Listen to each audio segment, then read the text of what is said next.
शहरातले सगळे खोकीदार, भाजीवाले, हातगाडीवाले, फास्ट फूडवाले, हमाल पंचायत, पानपट्टी पंचायत, हे असोसिएशन असे आम्ही सगळेजण एकत्र आलो. त्याचं कारण असं आहे की फक्त विश्रामाला एवढं लिगल असतानाही त्यांनी ती कारवाई केली आहे. त्याच्यावर कुठलं आरक्षण नाही. एने प्लॉटमध्ये त्यांनी कारवाई केली. एने प्लॉटमध्ये जिथं रोडचंही काही बाधित नाही किंवा साईड मार्जिनचं बाधित नाही. आणि त्यांनी तेवढ्यावरती थांबलेलं नाही, तर त्यांनी आता शहरामध्ये सगळीकडे अशा पद्धतीने कारवाई चालू केली आहे.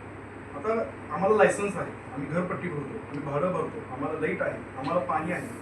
आणि 40 वर्ष हे केल्यानंतर, व्यवसाय केल्यानंतर एका रात्रीत नोटीस दिल्यावर आम्ही बेकायदेशीर.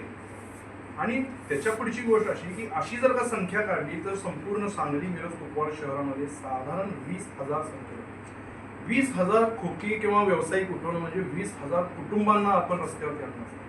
आणि ह्याचा एवढा मोठा उद्रेक होईल आणि तो आम्ही थांबणार नाही. आम्हाला थांबता येणार नाही, कारण आम्हाला पर्याय नाही. आज 30 वर्षामध्ये कुठलाही व्यवसाय मोठा सांगलीमध्ये आलेला नाही, कुठलाही उद्योग आलेला नाही आहे, कुठली मिल आली आहे किंवा कुठली फॅक्टरी आली आहे की जिथे 2-4 लोक कामं करतील, अॅन्सिलरी कामं करतील, असं नाही आहे. आम्ही कसं बसं तर आम्ही जगायला लागलोय सांगतो. आणि हे जर का 20,000 लोकांचं जर का तुम्ही उपजीविकाच काढून घेतली तर ह्या लोकांचा फार मोठा उद्रेक होणार.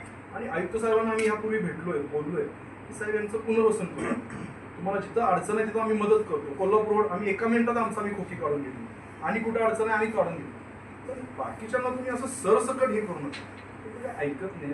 त्याचा परिणाम फार वेगळा होईल. 20,000 लोक जर का एका टायमाला रस्त्यावरती यायला लागले तर, आणि सगळा कष्टकरी वर्ग आहे, सगळा मध्यमवर्गीय आहे, यांना दुसरं साधनच नाही जगण्याचं. ते आमचं असं म्हणणं आहे की शासनाकडे सुद्धा तुम्ही असाच प्रस्ताव किंवा आमचं निवेदन पाठवावं की ह्या 20,000 लोकांचा उपजीविकेचा प्रश्न आहे, ते असा डिस्टर्ब करावा. तर याच्यामध्ये सबुरीने जावं, चर्चा व्हावी, काहीतरी मार्ग निघावे. आम्ही नाही म्हणत नाही असं नाही.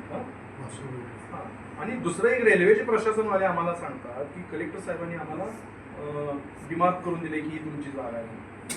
ऍक्च्युली जर का उत्तरे काढले, 7-12 काढले, नकाशा जरी काढला तर तिथं दुसरे 3 मालक दिसतात आणि रेल्वे एक छोट्या कोपऱ्यात आहे. आज रेल्वे पण आम्हाला त्रास द्यायला लागली. रेल्वेची लाईन जर का डिमार्क करून दिली असेल तर आर सिटी मॉल म्हणून मोठा मॉल आहे, त्याच्या खालनं जाते, मग ते पण काढणार आहे.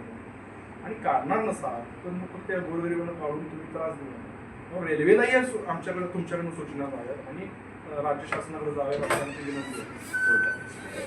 हां, आणि त्याच्यामध्ये 2 स्टे आहेत कोर्टाचे जोडले. एकामध्ये कलेक्टर साहेबांचा त्यामध्ये हे आहे आणि एकामध्ये आयुक्तांचा म्हणजे महापालिकेचा पण उल्लेख आहे. 2 स्टेमध्ये दोघांनाही स्टे आहे. आणि त्यामध्ये सेटल्ड लॉ असं लिहिलेलं आहे की इनलिगल एन्क्रोचमेंट जरी असेल तरी तुम्हाला due course of process of launch तुम्हाला नाही. आणि दुसरी 2007 ला माननीय राष्ट्रपती महोदयांचा प्रतिभाताई पाटील यांचा दौरा होता ह्याच रोडला. अनाधिकृत सगळं हटवलं, मात्र ही 80 जणांना त्यांनी हटवलेलं नव्हतं. म्हणजे त्यावेळच्या प्रशासनाला माहित होतं की हे इलिगल नाही आहे आणि हे प्रायव्हेट जागेत आहे. बाकी सगळे अनाधिकृत धंदे, अतिक्रमण सगळे काढले होते, तर ह्या 80 जणांना हात लावले. त्याच्यामध्ये कोर्टाचे स्टे वगैरे आम्ही आहे ना आयुक्तांना दाखवले, कागदपत्रही दाखवली, पण ते बघून घ्यायच्या मनस्थितीच नव्हते. म्हणजे त्यांना असं वाटतंय की बाबा काहीच नाही आहे. मग कोर्टाची म्हणजे काहीच आहे ना, म्हणजे कोर्टाचा सरळ अवमान केला त्यांनी. म्हणजे कोर्टाचे डॉक्युमेंट्स जर मान्य नसतील तर संविधानापेक्षा तर कोण आहे ना मोठं नाही. आम्ही आयुक्तांना आम्ही सांगत होतो, आम्ही त्यांना दाखवत होतो त्या कोर्टाच्या ऑर्डर्स, त्या कोर्टाचे स्टे. रोकडे साहेबांना आमची ज्यावेळेस महानगरपालिकेची जी चर्चा झाली त्या चर्चेमध्ये रोकडे साहेब आम्हाला स्वतः म्हणाले हे जे स्टे आणि ऑर्डर्स आहेत, आणि त्या स्मृती पाटील वगैरे होत्या, आमची एक बैठक झाली, तिथं आम्हाला सरळ सांगितलं त्यांनी हे कोर्टाचा जो मॅटर आहे तो आम्ही सोडून त्या जागेपुरता पूर्ण ती जागा ती जी पूर्ण आहे ना तो सर्वे नंबर त्या जागेमध्ये आहे ना तो टाकलेला आहे, त्याचा नमूद आहे. मेहरबान कोर्टाने त्यामध्ये 2 आदेश केले.